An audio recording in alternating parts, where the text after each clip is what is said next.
आज जो कई दिन से चलने वाला कार्यक्रम 9:30 बजे शुरू होने वाला,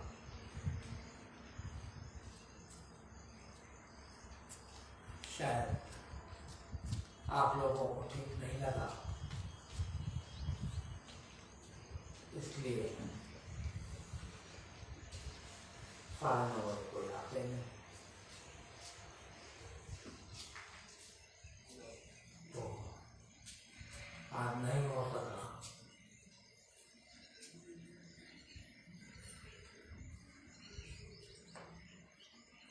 आज 10 बजे कई कार्यक्रम शुरू करना है।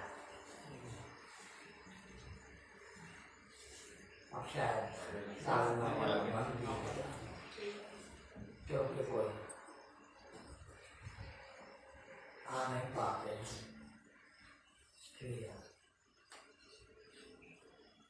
देखते हैं।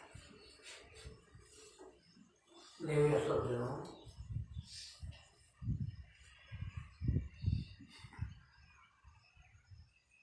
दुनिया में सबसे कठिन काम यदि कोई है तो वो है अध्यात्म।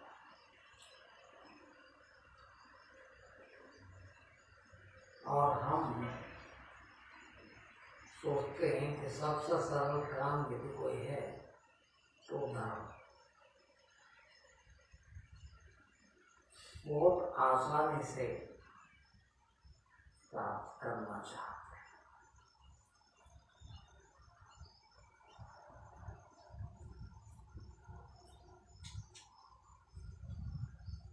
भगवान मंदिर में जाने से मिल जाता होगा,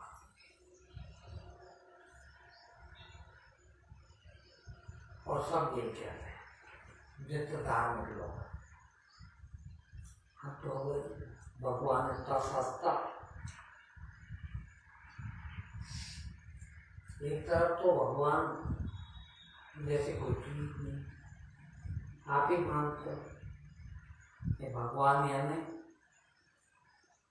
सबसे बड़ी चीज, ये कोई उससे बड़ी चीज नहीं, मगर वो तुम्हारे मंदिर जाने से मिल जाएगा। इतना सरल। भगवान एक लोटा पानी हफ्ता पे चढ़ा देने का मिल जाएगा, इतना सस्ता।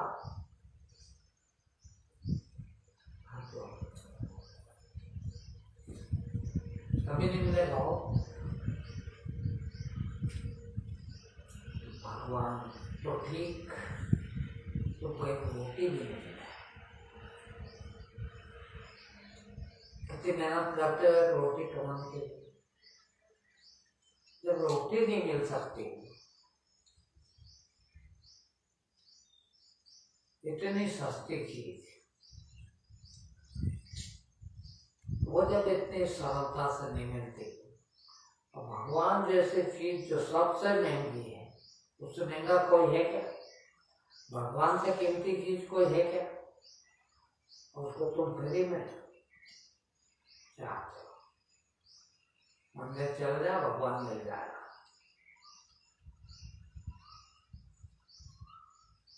कभी नहीं मिलेगा। फिर भगवान मिलता है ये पक्का, किंतु जिस चीज को ध्यान से सुन लेना, जो चीज चाहिए उसकी कीमत उसके बराबर दोगे तो मिले।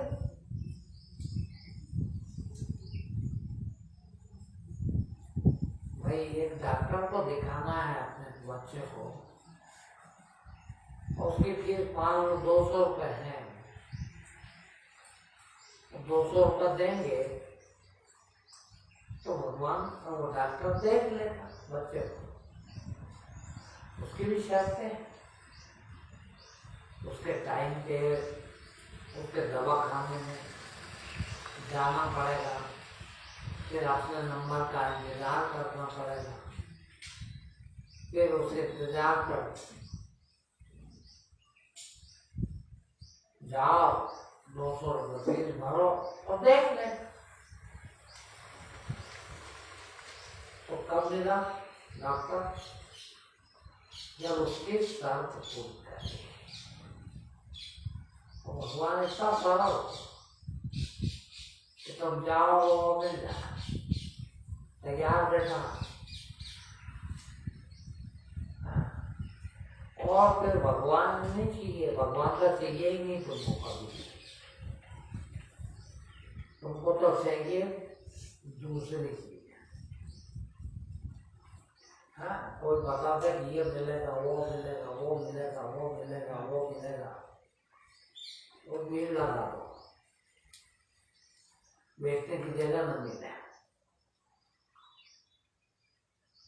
और जब कुछ न मिले वहां क्या करेंगे जाके?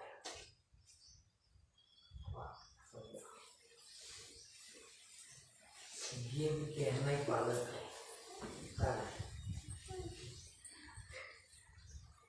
क्या भगवान ने इतने भी नहीं दी। फिर मेहनत करने वाले, भगवान पाने वाले ऐसे ऐसे पढ़े हैं कि खूब मेहनत कर लेते हैं। नहीं भाई, मिलता है ये पक्का, किंतु जहाँ मिलता है, जैसे मिलता है वैसा ढूंढे तो मिले। जहाँ भी मिलता हो वहां पर और वैसे ढूंढे तब मिलता।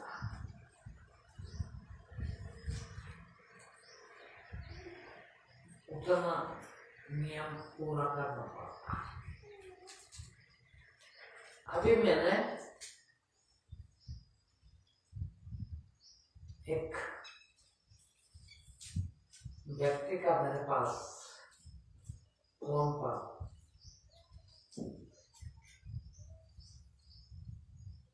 आया कि मैं बात करना चाहता हूँ। मैं 2 प्रवचन में उनके नाम पर मैंने आप लोगों को कुछ बताया था, गायकवाड़ को भी, मंगलवार को भी और उसके पहले वाले को भी।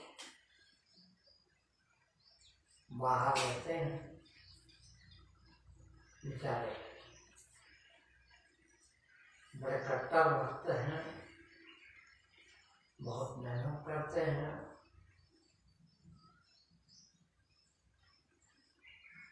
उनका उन्हें फोन नंबर मांगा कई दिन तक मेरे से, मैंने नहीं दिया क्योंकि मुझे पता है कि चलना तो है नहीं किसी को, किसी को भी नहीं करना।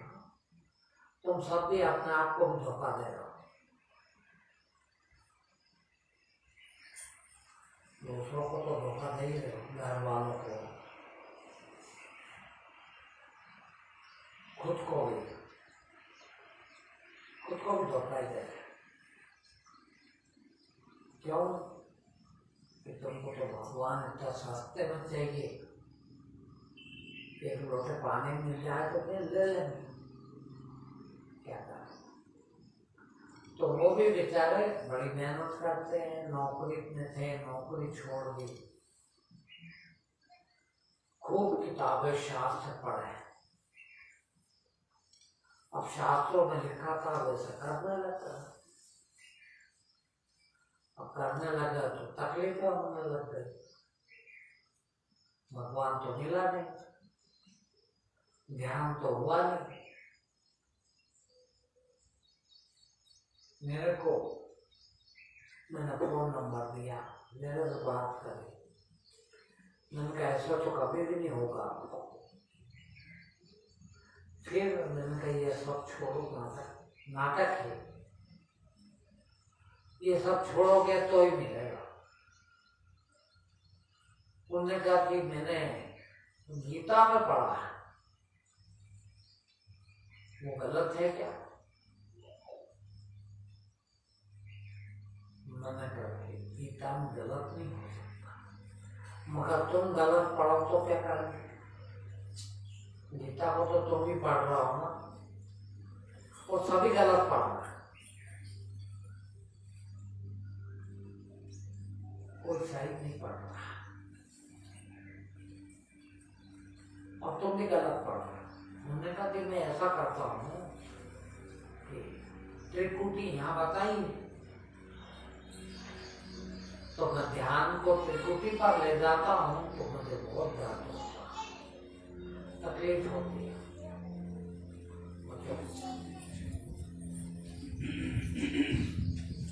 तो बहुत तकलीफ होती है मेरे को।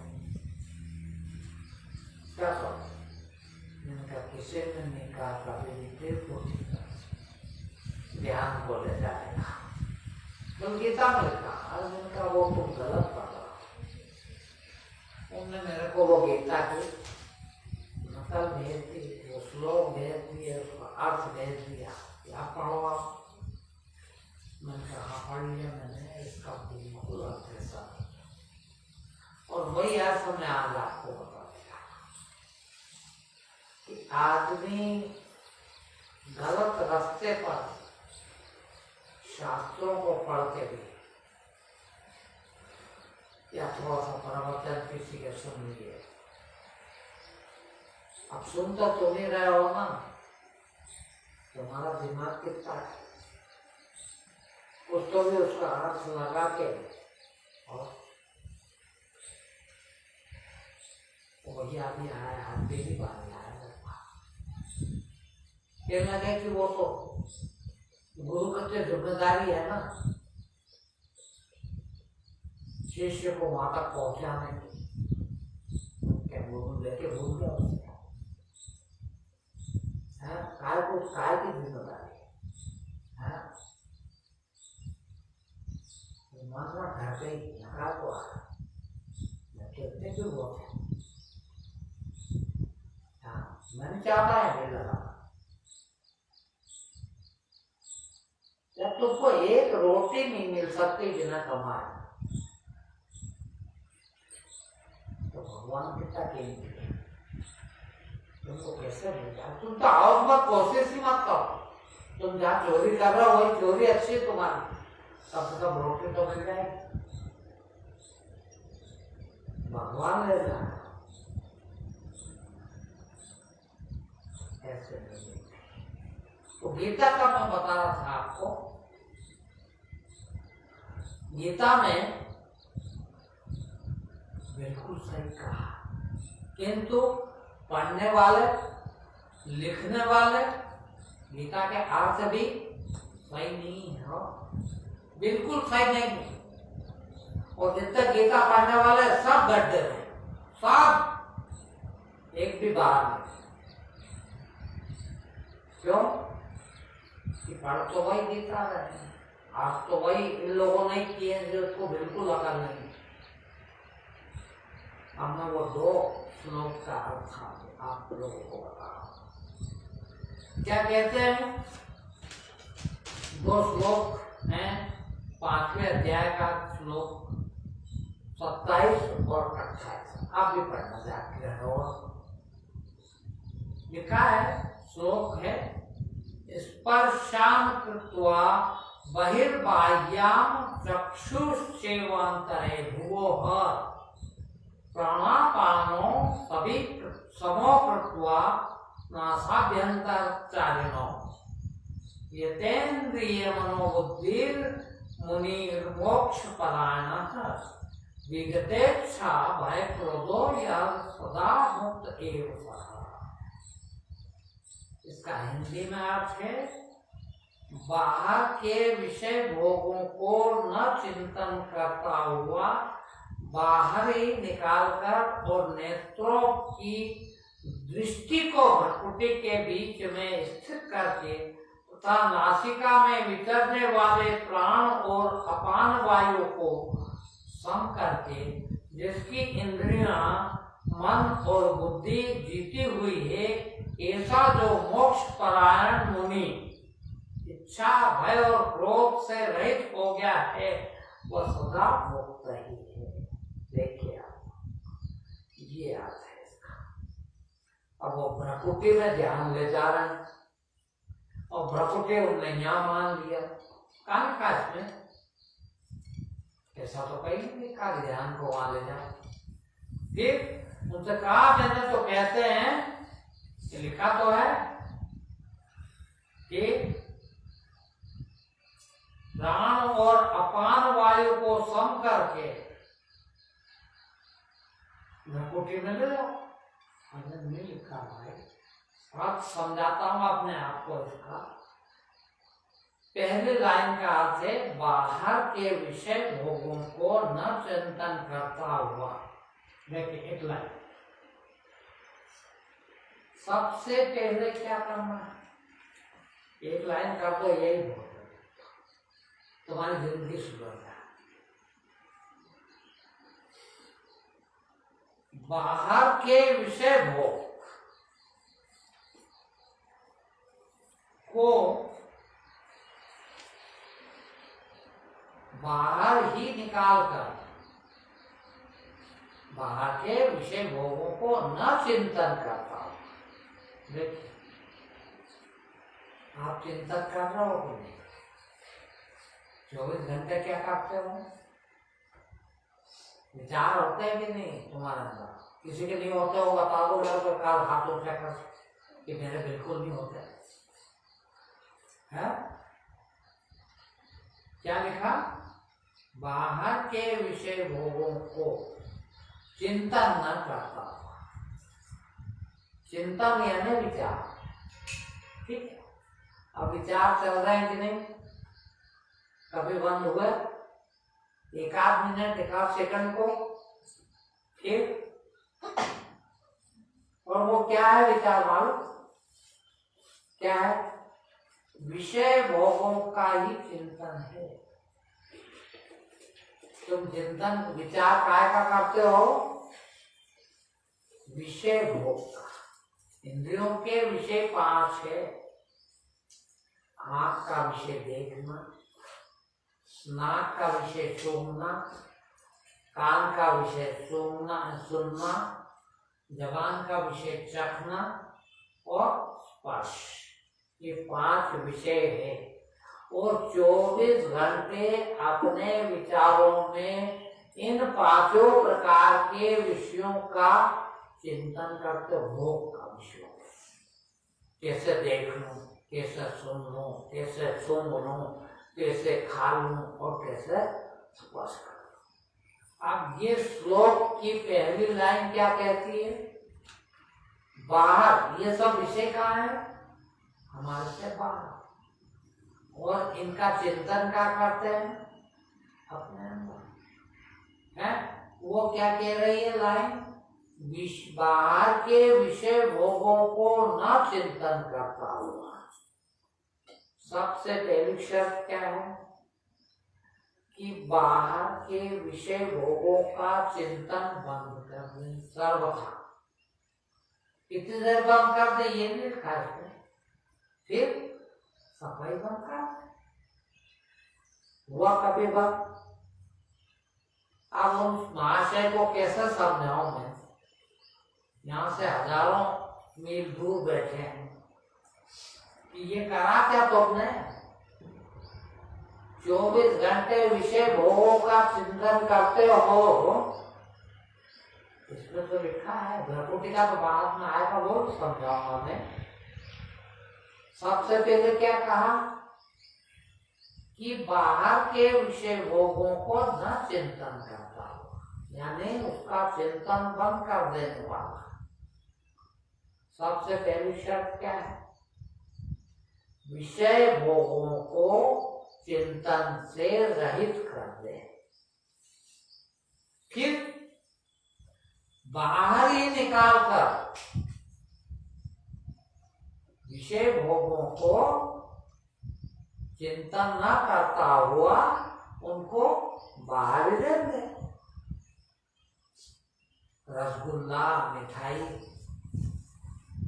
बाहर ही है, भीतर है तुम्हारे। बाहर का चिंतन क्या करते हो? ये खाने का चिंतन, छूने का चिंतन, सूंघने का चिंतन, सुनने का चिंतन है।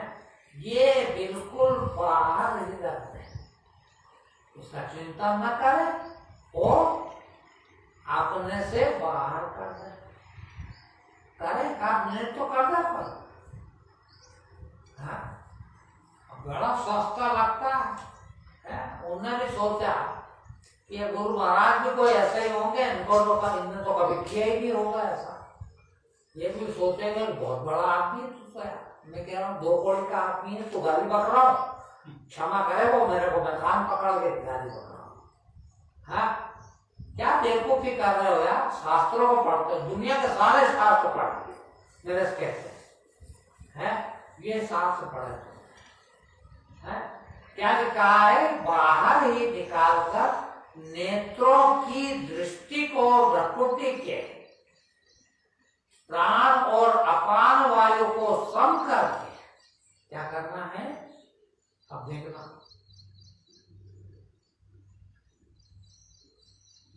पहली बात तो ये करना सबसे पहले कि जो विषय भोग का चिंतन अंदर चल रहा है, ये चिंतन बंद कर दो, और ये बंद कर दे तो फिर वो जो विषय भोग है वो अपने से बाहर रहने दे, मतलब अपने भीतर नहीं आने दे। तुम 24 घंटे अपने भीतर विषय भोग ही रखते हो ना, नींद में भी ऐसा नहीं कि बाहर रख देते हो। तो पहली शर्त क्या है कि चिंतन बंद कर दे, सर्वथा बंद कर दे, बिल्कुल ना। और उसके बाद वो जो विषय भोग हैं उनको बाहर ही रहने दें, और बाहर रहकर नेत्र की दृष्टि को देखना, नेत्र को भी नहीं, नेत्र की दृष्टि, दृष्टि यानी नजर देखना। आपका नजर, आपने देखा नजर क्या चीज है?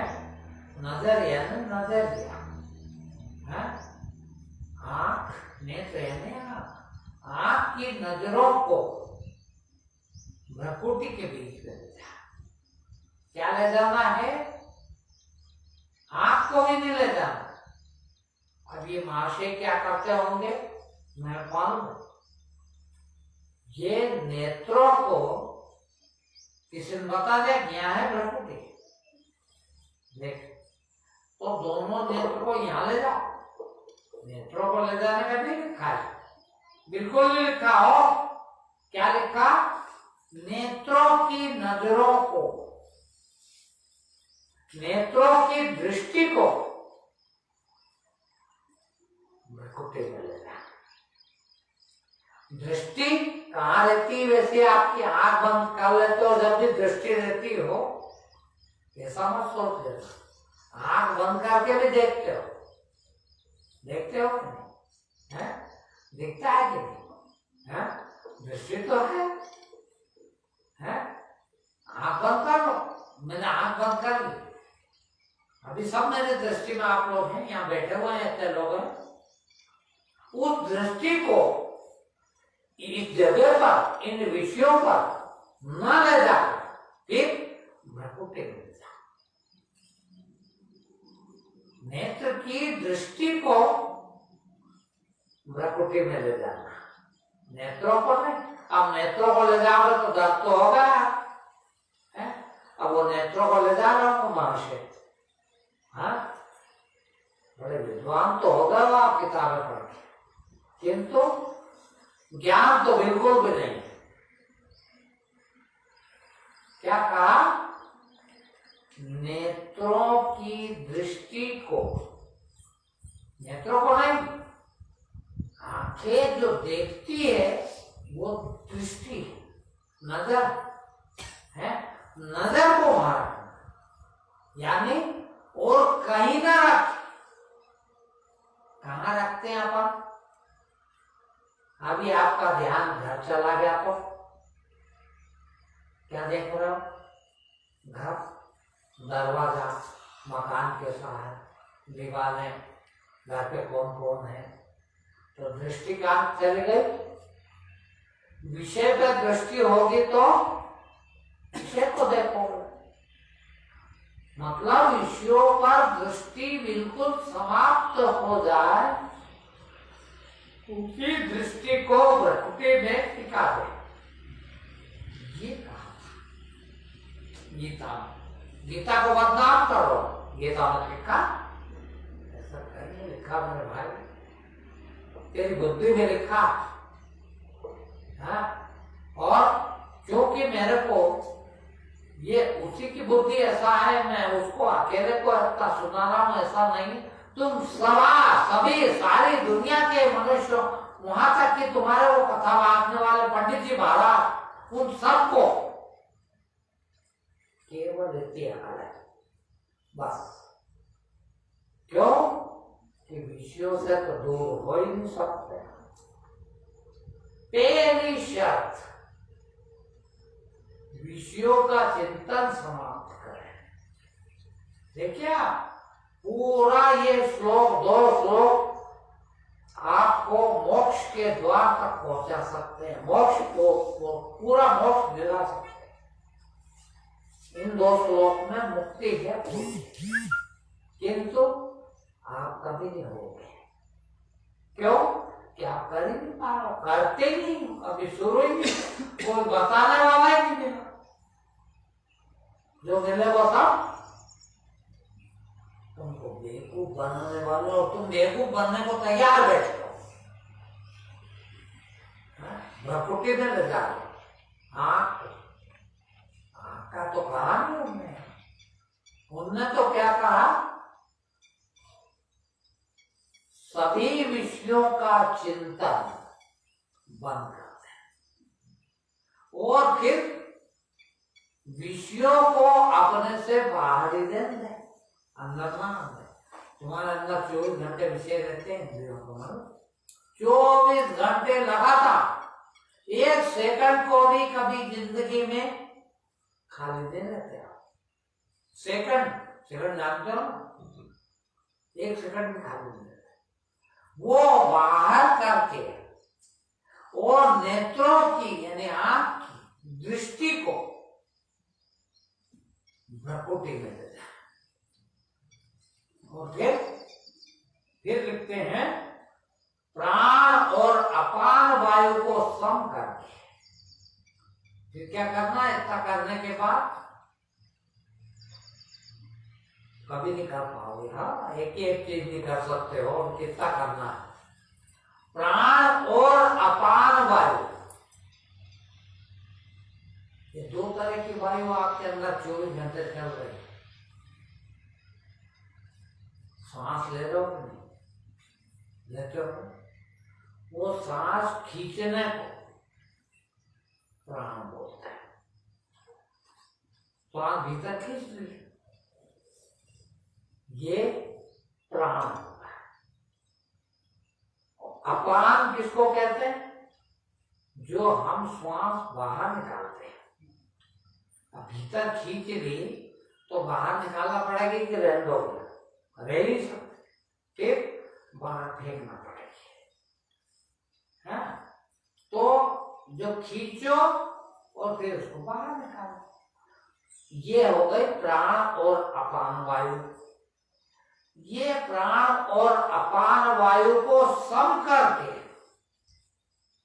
अब देखना इसको सम करना।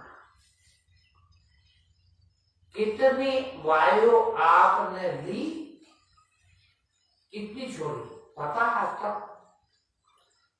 1 मिनट में कम से कम लगभग 15-16 बार श्वास लेते हो सब मनुष्य, और तुमको पता ही नहीं है, किसी को पता नहीं कि कितनी एक बार में कितनी वायु ली और कितनी छोड़ी। ये पता? कोई वजन, कोई उसका क्षेत्र, उसकी मात्रा बता सकता? फिर क्या कह रहे हैं? प्राण और वायु को सम करके, समान होना चाहिए, जितनी श्वास ली उतनी ही छोड़ो, इतनी सम कि पता ही न लगे कि श्वास मिल जाए। देखना, ये इसको बोलते समता, समान कर दे, पता ही न लगे कि छोड़ दे रहा हूं, पता ही नहीं लगे कि श्वास ले रहा हूं, सम हो गई। तो क्या कहते हैं, प्राण और अपान वायु को सम करके। अब और आगे देख लीजिए, जिनकी इंद्रियां मन और बुद्धि जीती हुई है,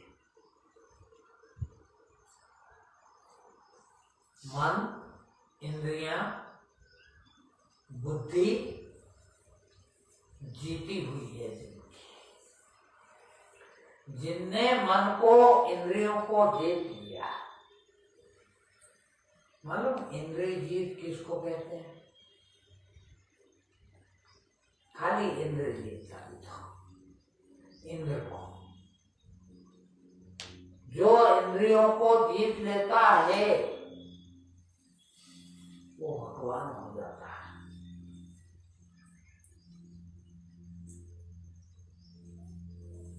अभी आपकी एक भी इंद्री जीती हुई नहीं, मरे जा रहे हो खाने के लिए, मरे जा रहे हो सूंघने के लिए, मरे जा रहे हो सुनने के लिए, मरे जा रहे हो देखने के लिए। अभी कोई जरा सा कह दे कि वहां सड़क पे झगड़ा हो रहा, दो लोगों का, तुम्हारा कुछ लेना देना नहीं है। देखना, दो आदमी का झगड़ा हो रहा है, तुम्हारा क्या लेना देना उससे? कौन को? मगर मन क्या कहेगा, देखे सही है किसका झगड़ा हो रहा, कहता कि नहीं, और दौड़ के जाते हो देख। हाँ, अभी कोई आवाज आ जाए तो काम उधर चले जाएंगे, जहाँ प्रवचन सुन रहे हैं यानी काम फिर उधर जाए। गांधी भी गए, अभी खाने के लिए मन, यहाँ बैठे हो ना, ये तो पता है, प्रवचन सुनने के लिए बैठे हो ना, पता है कि नहीं पता है? फिर खाने के लिए मन एक आध बार भी कहीं गया कि नहीं? कोई चीज की याद आई कि नहीं खाने की? चाय पी लेते तो अच्छा खाया, बीड़ी का टाइम हो गया, बीड़ी पीना चाहिए। ये खाने के लिए मर जा रहा है और छूने के लिए भी उसे ये 5 इंद्रियां एक सेकंड भी बस में नहीं किसी की हो। ये श्लोक क्या कहते हैं? मन, बुद्धि और इंद्रियां, खाली इंद्रियां ही नहीं, मन बुद्धि भी, बुद्धि भी ये कर लो, ये ना करो, ये नहीं करना चाहिए, नुकसान होगा, ये करना चाहिए, फायदा होगा। 24 घंटे सोचते हो कि नहीं? मन यानी विचार, विचार रोक सकते हो, मन को जीत लो, यानी विचार बंद हो जाना चाहिए। क्या कहते हैं ये श्लोक? इंद्रियों को, मन बुद्धि को जिसने जीत लिया, ऐसा जो मोक्ष परायण मुनि है, अब उसको कुछ नहीं चाहिए, मुक्त हो चुका। मुक्त होने के लिए मुक्ति ही चाहता और कुछ नहीं चाहता, ऐसा मुनि। मुनि कहते हैं जो मौन हो चुका। मौन तुम इतना जानते हो, कुछ नहीं बोल रहे हो तो बोल मौन है, अभी इतना जानते हो, मौन नहीं हो। फिर मन में बात चल रही कि नहीं, चल रही कि नहीं? 24 घंटे चल रही, खूब 2 जने हो जाते हैं और आपस में बात करता है हर आदमी, 24 घंटे बात करता। हाँ नहीं, मन से भी मौन, बिल्कुल कोई बात नहीं हो रही, ऐसा मुनि, उसको मुनि कहते हैं, मोक्ष परायण मुनि, इच्छा भय और क्रोध से रहित हो गया, ऐसा जो अभी तक बताया वो और इच्छा। मालूम, जिस दिन से पैदा हुआ उस दिन से लगा के मरोगे तब तक एक पल भी तुम्हारे अंदर इच्छाएं बंद नहीं हुई कभी। खूब चल रही, ये मिल जाए मजा आ जाए, ये मिल जाए तो मजा आ जाए, ऐसा खाने को मिले तो मजा आ जाए, ऐसा पहनने को मिले तो मजा आ जाए, ऐसा घूमने को मिले तो मजा आ जाए, ऐसा देखने को मिले तो मजा आ जाए। ऐसी इच्छा बिल्कुल न हो, और किसी भी प्रकार का कोई भय ना हो। देखो आपके अंदर 24 घंटे भय चल रहा है, शंकर है, जुकाम हो जाएगा, ये नहीं पीना जुकाम हो जाएगा, ये नहीं खाऊंगा पेट खराब हो जाएगा। क्यों? डर रहा हो भाई, 24 घंटे भाई सता रहा। जिसकी इच्छाएं समाप्त हो गई हो, भय समाप्त हो गया हो, और कभी क्रोध ना आता। आपको क्रोध आता है? 24 घंटे में हजारों सैकड़ों बार होता, जिसको कभी कभी क्रोध ना आता, कभी किसी प्रकार का भय ना हो, कभी भी किसी प्रकार की कोई इच्छा जिसके अंदर ना हो, ऐसा जो मोक्ष चाहने वाला है, मोक्ष के लिए ही जिंदा है, वह सदा मुक्त ही है, वह आत्म मुक्त है। ये मुक्ति की परिभाषा, ऐसा हुआ जा सकता है, और ऐसा होने के लिए ही आप पैदा हुए। जीवन का और कोई उद्देश्य नहीं है भाइयों, जीवन का मात्र इतना सा ही उद्देश्य है, और ऐसा जो मोक्ष की प्राप्ति के लिए योग्य हो गया है, जो मुक्त उन्मुक्त हो चुका है, वो भगवान है, वो नर से नारायण हो चुका है। इसके बिना बिल्कुल नहीं, कुछ भी नहीं हुआ, और वो भी नहीं जो आपको सुना है। मैं तो कहूं कि कान पकड़ के पूछो, कहो उनसे ये सब हो गया तेरे को, और यदि नहीं हुआ तो कोई अधिकार नहीं है प्रवचन देने का, कोई अधिकार नहीं है किसी को ज्ञान बांटने का।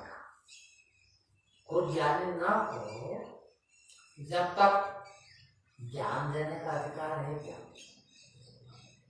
कोई मास्टर वही पढ़ा सकता, टीचर वही पढ़ा सकता, शिक्षक वही पढ़ा सकता जो खुद पढ़ा। अनपढ़ शिक्षक किसी को शिक्षा दे सकता है क्या? तुमको कुछ नहीं हुआ इनमें से,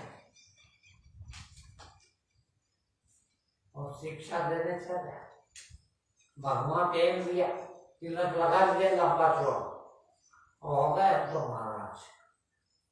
क्या महाराज जैसा रहना है? ये सब चीज होना जरूरी है, और कितनी होना जरूरी है? पूरी।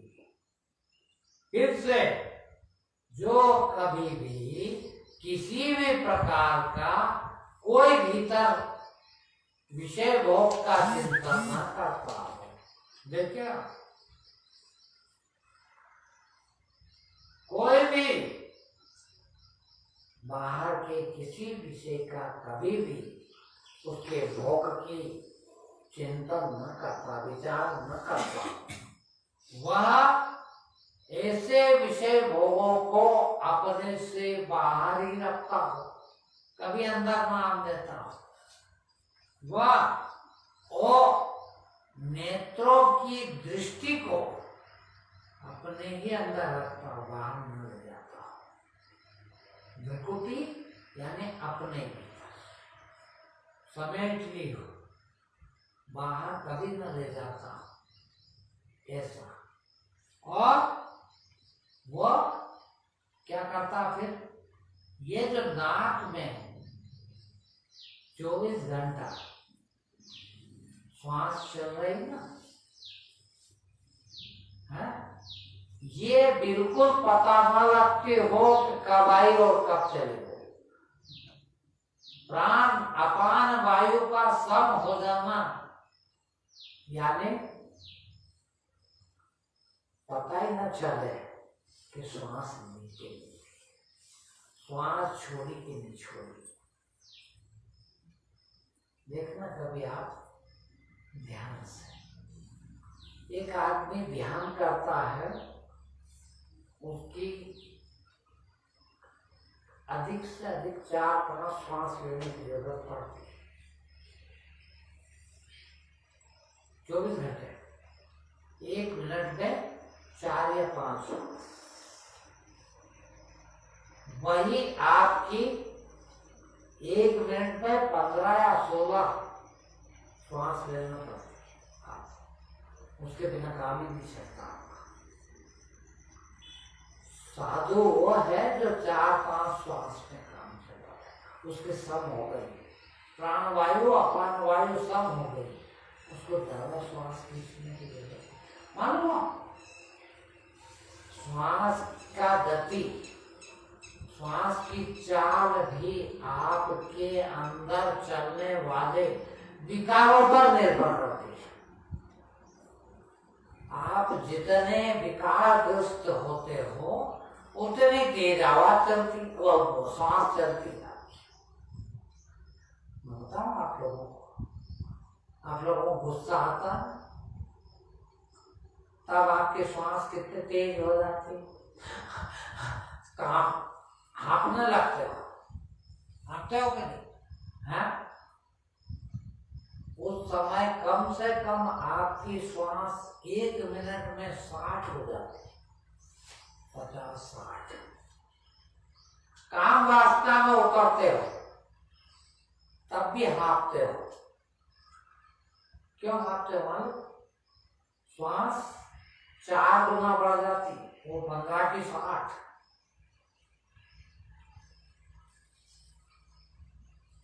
सन्यासी की, योगी की श्वास बहुत कम हो जाती है। क्यों? कि उसके अंदर किसी भी प्रकार का कोई विकार होता ही नहीं, क्रोध कभी आता ही नहीं, भय कभी होता ही नहीं, तो श्वास भी बहुत कम लेने की आवश्यकता पड़ती है। 1 मिनट में 4 या 5 श्वास में काम कर जाता है। साधारण मनुष्य साधारणतः 15 श्वास लगती 1 मिनट, जबकि सन्यासी को, योगी को 4 श्वास लगती। आप सोचिए, आप श्वास की जरूरत ही नहीं। आपका ब्लड प्रेशर, आपका हार्ट यानी हृदय, दिल धड़कता है कि नहीं आपका, उसके धड़कन वही श्वास के ऊपर है। जितनी तेज श्वास चलती है उतनी तेज दिल की धड़कन चलती। उतनी तेज आपकी नस नाड़ियां चलती है। आज लगभग 4-6 आदमी में एक आदमी को तो ब्लड प्रेशर की बीमारी है कि नहीं? हाँ, किसी 5-6 लोगों से बात करोगे तो वो कहेंगे कि मेरे को भी है ब्लड प्रेशर, मेरा लो हो जाता, मेरा हाई हो जाता। क्यों होता पता? इसीलिए कि जितना अधिक विकार है, ये जितने परेशान होते हैं आदमी, जितना विकृत होता है, जितना भय, क्रोध, लालच, लोभ, अहंकार में जीता है, वो जल्दी मरता है। उसको जल्दी बीमारियां पकड़। क्यों? कि उसने जितनी श्वास उसके हिस्से की मिली थी, उसने फटाफट लेके खत्म कर दिया, पैसे दिए।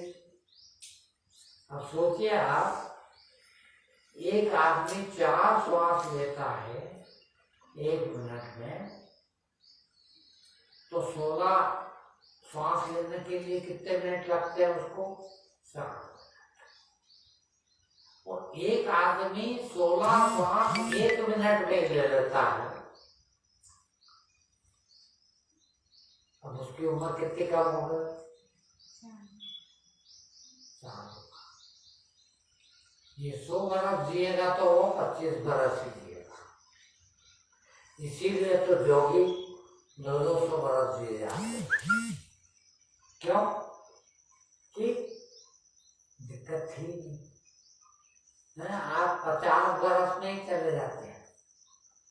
क्यों? इसलिए कि विकारग्रस्त रहते हो। हाँ, दिक्कत ये, गुस्से में आते हो तो वो और 4 गुना, काम में जाते हो तो और 4 गुना। इस तरह से तुम्हारी सांसें चलती है।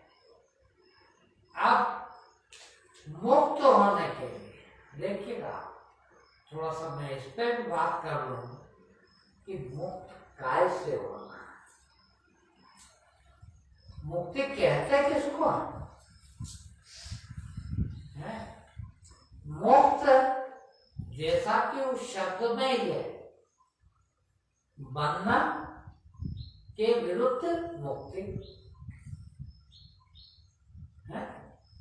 तो आपको कितनी बंधन है? हर व्यक्ति, मनुष्य लगभग जितने अपने शरीर पर रोम है, बाल, वो छोटे छोटे भी हैं, बड़े बड़े भी हैं, मोटे भी हैं, पतले भी हैं, पूरे शरीर पर रोम है, उतनी जगह से बता हुआ है। सोचिए, मुक्त होगा तो वो सारे बंधन कट जाए। इसका नाम मुक्ति है। बहुत सरल शब्दों में समझाऊं मैं आपको कि अभी बीड़ी पीते हो, एक आदमी बीड़ी पीता है, वो कितना बंधा बीड़ी से, बीड़ी नहीं मिले तो प्राण निकल जाते हैं उसके। गुटखा खाते हैं आप, और गुटखा नहीं मिले तो प्राण निकल जाते हैं। कितने बंधे हो हैं? बीड़ी से बंधे हो, चाय से बंधे हो, रोटी से बंधे हो, औरत से बंधे हुए, बच्चों से बंधे हुए, पैसे से बंधे हुए, नौकरी से बंधे हुए, दुकान से बंधे हुए, सब चीजों में बंधे हुए। अभी पूछे कि भैया 6 महीने से इधर नहीं आया, अब क्या करोगे? बड़ा टाइम नहीं मिलता। कहाँ रहते हो? ये टाइम नहीं मिलता हमको, तो टाइम ही टाइम है। क्यों इस घंटे फुर्सत बोले? तुमको क्यों नहीं फुर्सत? इसलिए नहीं है कि तुम बंधन में बंधे हुए हो, जितने बंधन में बंधे हुए हो उतना आपके पास समय नहीं, उतनी मुक्ति नहीं। जो जितना अब सोचिए, आप मानिए कि आपने तो कोई भी बीड़ी नहीं पीता, फिर भी बीड़ी के लिए मर जाते हो क्या? नहीं, उनका क्या जरूरत है? चाय भी नहीं पीते हो, चाय से बंधे हो क्या? दारू भी नहीं पीते हो, दारू से बंधे हो क्या? छूट गए। ठीक बोलो, मैं भी पीता था बीड़ी, आप नहीं पीता, आप नहीं पीता तो अब यहाँ तक कि उठते हो और संडास जाना है तो बिना बीड़ी पिए नहीं जा सकता।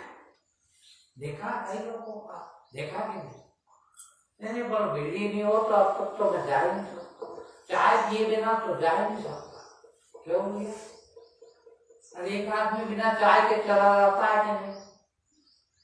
भाई यदि आप चाय नहीं पीते, बीड़ी नहीं पीते, तो बीड़ी बिना संडास जाते हैं कि नहीं?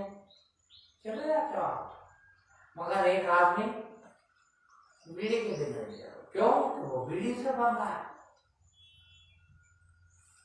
और ऐसी कितनी चीजों से बंधे हुआ है, रोम रोम से बंधे हुए, खाने से, पीने से, सूंघने से, चखने से।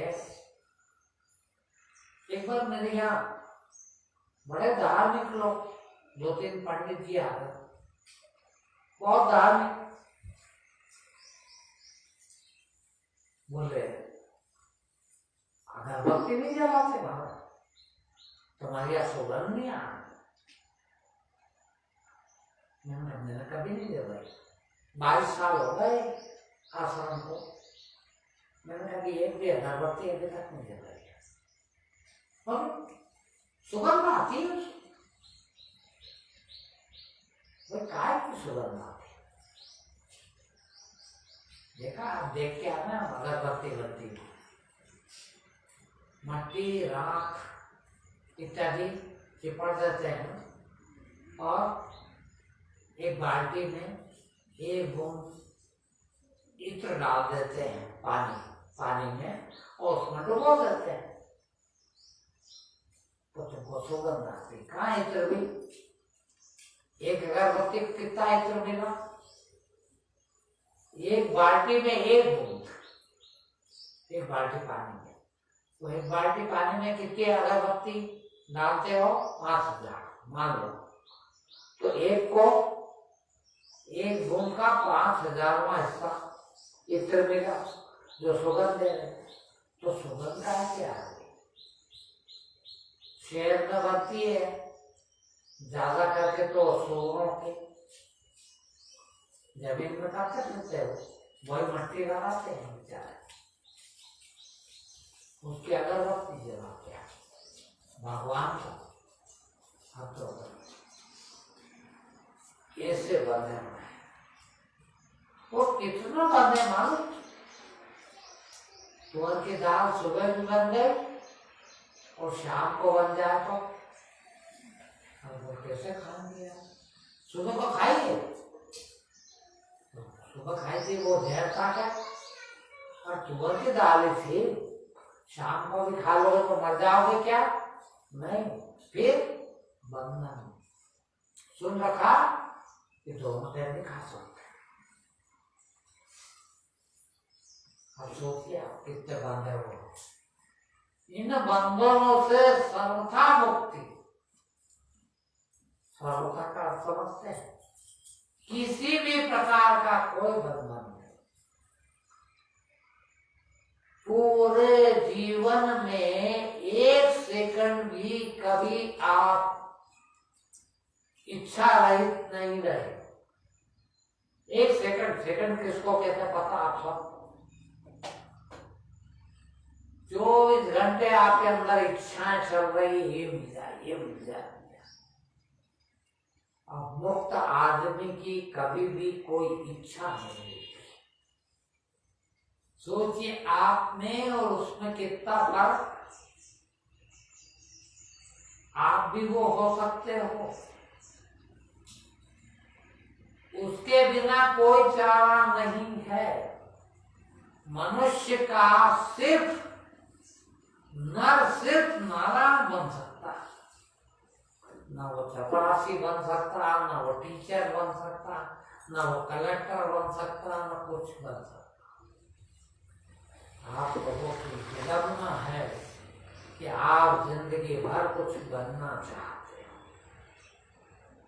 बन सकते ही नहीं, बनने लायक ही नहीं, फिर भी कोशिश करते हैं कि मैं अब कलेक्टर बन गया, तो बनता कुछ भी नहीं।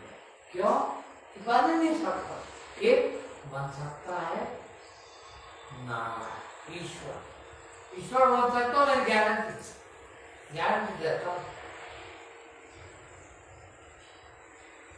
तुम ईश्वर बन सकते हो। जहां कुछ नहीं चाहिए, ईश्वर। जिसको कुछ नहीं चाहिए, आपको कुछ नहीं चाहिए, वो है श्याम का श्याम। कबीरदास जी ने एक श्लोक, एक दोहे में कहा, चाह गई चिंता गई। चाह है तो चिंता है। चाह गई यानी इच्छा समाप्त हुई तो चाह गई चिंता गई, मनवा भया बेपरवा। जाको नहीं है चाह, वो है शाहों का शाह, यानी बादशाहों का बादशाह, यानी भगवान। सबसे बड़ा भगवान कौन? जिसकी कोई इच्छा नहीं, वो मुक्त है, सदा मुक्त है, वही वहां तक पहुंचा। बाकी ना तुम्हारे गुरु पहुंचे, ना तुम चेले पहुंचे। ये लिखा हमने इसीलिए यहाँ कि सद्गुरु वह है जिसकी कभी कोई इच्छा ना हो, कभी भी ना हो, तुम्हारी कभी भी नहीं होती। और मैं चैलेंज देता हूँ रोज सारी दुनिया क्या के मुझे टेस्ट करते हैं, आजमा ले, आजमा सकते हो आराम से, तुम भी आजमा सकते हो, क्योंकि तुम्हारे अंदर तो 24 घंटे चल रही की नहीं इच्छा है, और तुमको नहीं मालूम मेरे में है कि नहीं, देख लो। तो फिर नहीं है तो ही पैर पड़ना, तो ही गुरु समझना, और नहीं तो वो सब के सब ठगोर है, हत्यारे। गुरु नहीं, गुरु तो वो है जिसको कभी कुछ नहीं चाहिए, जिंदगी में कुछ नहीं चाहिए, सिर्फ वही गुरु है। ठीक, आज